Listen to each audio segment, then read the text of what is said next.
শুভ দুপুর। চলে এলাম দুপুরের খাবার নিয়ে। আজকে রান্না করেছি প্রথমে গরম গরম এক বাটি ভাত,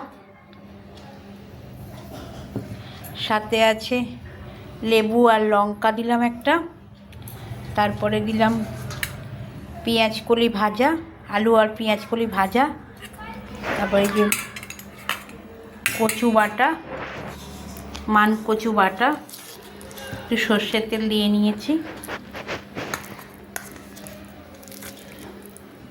মান কচু বাটা, আর আছে পুঁই মিটুলি মাছের মাথা দিয়ে, সাথে আছে ডাল, আর আছে ডিমের ঝোল। আজকে এই রান্না করেছি বন্ধুরা।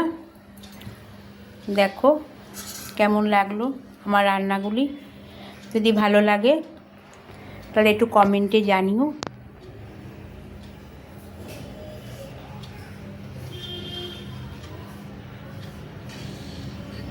আবার তোমাদের সঙ্গে আমার পরের ভিডিওতে দেখা হচ্ছে।